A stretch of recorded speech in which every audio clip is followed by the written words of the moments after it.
Olá pessoal, tudo bom? Hoje nós vamos trabalhar um pouquinho as questões do planejamento e o que cerne ao planejamento. Nós vamos trabalhar com três esferas, mas vamos dar ênfase para mais uma esfera, tá? Por exemplo, assim, tá? Nós temos no planejamento três pilares. O planejamento a âmbito nacional, a âmbito estadual e municipal, que são os planejamentos, as políticas públicas de ensino. Vamos pegar como exemplo o nosso maior planejamento hoje nacional é a BNCC, né?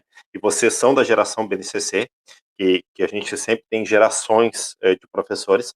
Vocês estão entrando nessa geração BNCC, que é uma versão melhorada, se com certeza é uma política que veio para ficar e para agregar, né? Nós temos o planejamento escolar, que é o planejamento institucional, que é o planejamento de uma instituição, né? E nós temos o planejamento de sala de aula, que é o que a gente vai focar mais, tá? Uh, Vocês na aula de hoje terão 3 vídeos, mais ou menos de 10 minutos, onde eu resolvi gravar a aula para vocês voltarem quantas vezes precisarem. Terão um artigo como apoio, não é leitura obrigatória, mas é um artigo que pode ajudar vocês nesse entendimento do planejamento, sempre como orientação, né? Fazer esquemas da aula, anotações, elencar tópicos, essas coisas são fundamentais, né? E temos um TDE que vai ficar mais ou menos para 2 semanas, que é um convite a vocês participarem dessa atividade, lembrando que o TDE ele agrega, ele fecha a aula, e o TDE foi organizado hoje pela nossa monitora, Pamela Lima, né, que tem uma visão um pouco diferente de pedagogia, que é uma visão mais contemporânea, que é o que a gente está querendo buscar, e eu vou agora apresentar minha tela com vocês. Outra coisa, já ia me esquecendo. Quanto aos trabalhos avaliativos, eu comecei a corrigir, eu acho que vou levar uma semana, porque são 150 questões para ir corrigindo, e eu leio, e aí acho que vocês terão a nota de AP1 de vocês já para o final da semana que vem, tá? E qualquer dificuldade, estamos aí, tá?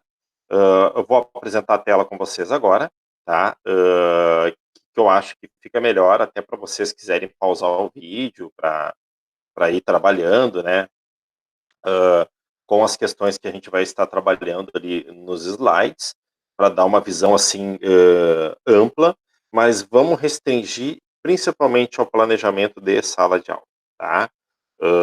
Que eu acho que é o que vai agregar para vocês, que é aquilo que vocês vão precisar na sala de aula. Sugiro também vocês olharem um filme que, como Estrelas na Terra, já devem ter olhado, quem não olhou, olhe esse filme com um olhar de professor, com um olhar de planejamento, tá? Então, a ideia é que vocês consigam, né, trabalhar com essas questões, tá? Então, agora a gente, né, vai trabalhar um pouquinho, vou trabalhar com vocês os slides, eu acho que vai dar uma elucidada legal no trabalho, e posso deixar esses slides também no aula para vocês, se quiserem voltar e revisar. Eu acho bem interessante a gente sempre sistematizar. Eu não consigo, por exemplo, estudar alguma coisa se eu não esteja rabiscando, anotando, colocando em tópicos, tá? Então, a ideia é que a gente trabalhe essa linha de planejamento e que vocês consigam, né, voltar o olhar de vocês para o aluno, gente. Eu sei que a gente tem o sistema, eu sei de tudo, tá? Então, na verdade, né, eu coloquei essa primeira imagem para vocês que fala do planejamento e uma professora quase arrancando os cabelos, mas eu acho que o planejamento ele deve ser levado de uma outra forma, tá? Eu me divido muito nessa questão do planejamento, porque eu penso em cada um quando eu estou planejando, no que eu vou fazer nas minhas aulas, né? E eu, para mim, o momento da aula é um momento maravilhoso, então eu sou um pouco suspeito de falar para vocês sobre planejamento, tá? Então, a nossa aula de hoje, 23/4, eu vou começar com Freire, tá? O dia de hoje é um convite para que todos pais, alunos, sociedade, repensemos nossos papéis e nossas atitudes, pois com elas demonstramos o compromisso com a educação que queremos. Aos futuros professores, fica o convite para que não se descuidem da sua missão de educar, nem desanimem diante dos desafios. Nem deixem de educar as pessoas para serem águias e não apenas galinhas. pois se a educação sozinha não transforma a sociedade, sem ela tampouco a sociedade muda, tá? Então a gente tem que cuidar, como o Freire fala, para a gente não educar para ser águia, né? A gente não tem que pensar somente na gente e também não ser galinha na questão de que também temos que ter voz, tá?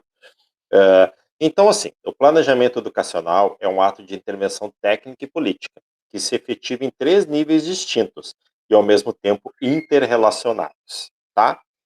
Esses planejamentos, na verdade, eles se linkam, porque um precisa do outro, né? O planejamento da sala de aula precisa estar de acordo com a visão de planejamento da escola, e a escola precisa estar amparada por um planejamento maior, que são as nossas leis, né?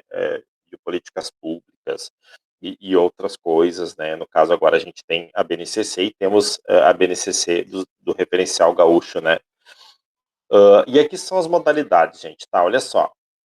Eu vou, na verdade, trabalhar com vocês essa parte aqui. Aqui a gente tem o planejamento educacional, que são os planos. A gente aqui dentro hoje está dentro da BNCC. E dentro da BNCC a gente vem para Rio Grande do Sul. E do Rio Grande do Sul são subdivididos em projetos.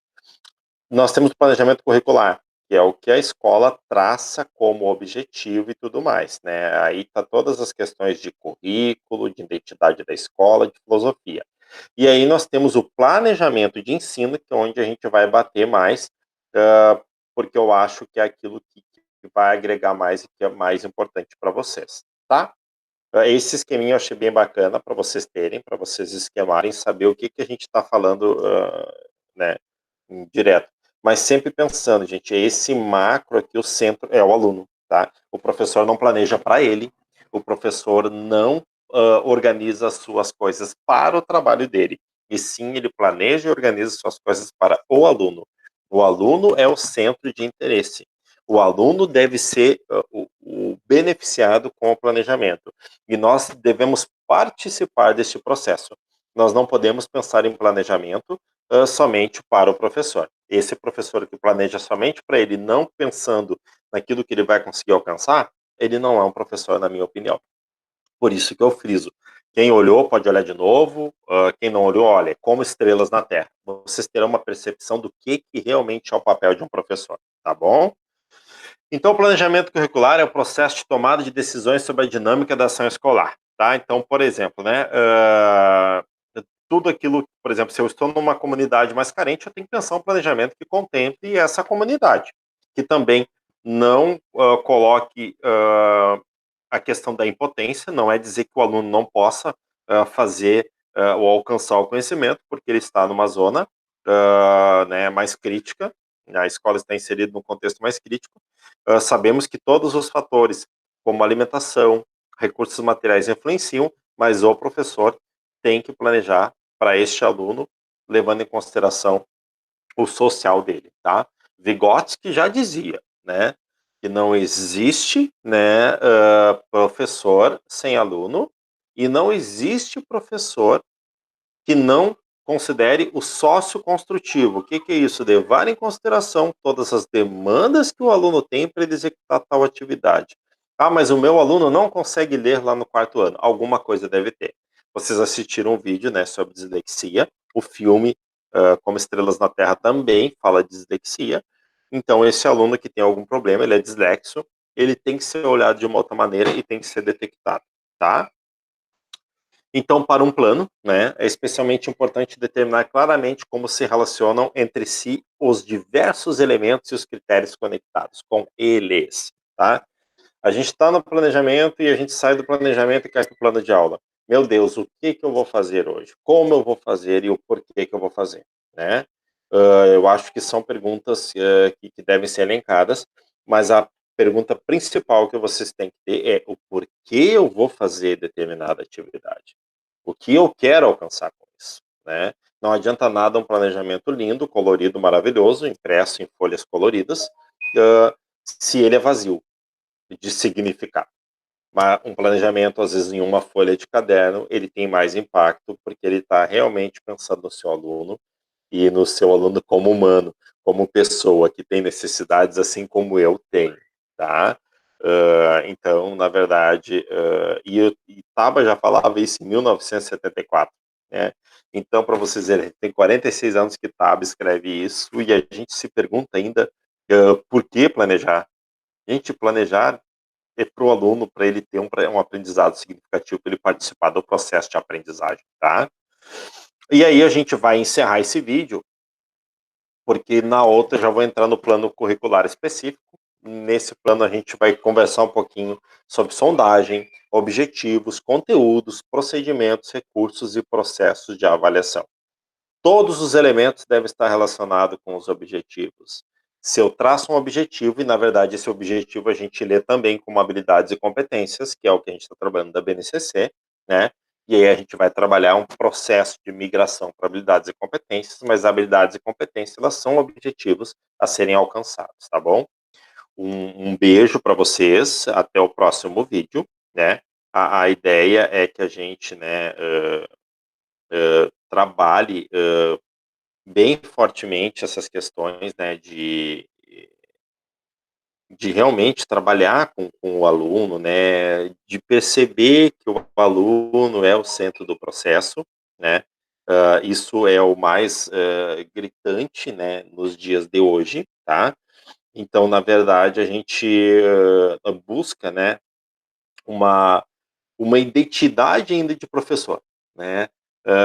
Eu olhei acho que umas 5, 6 vezes o filme, né, Como Estrelas na Terra. Ontem eu olhei de novo para ter inspiração para fazer aula para vocês, porque na verdade aquele filme diz tudo sobre educação, tá. Um beijão, até a próxima aula, né, fiquem com Deus.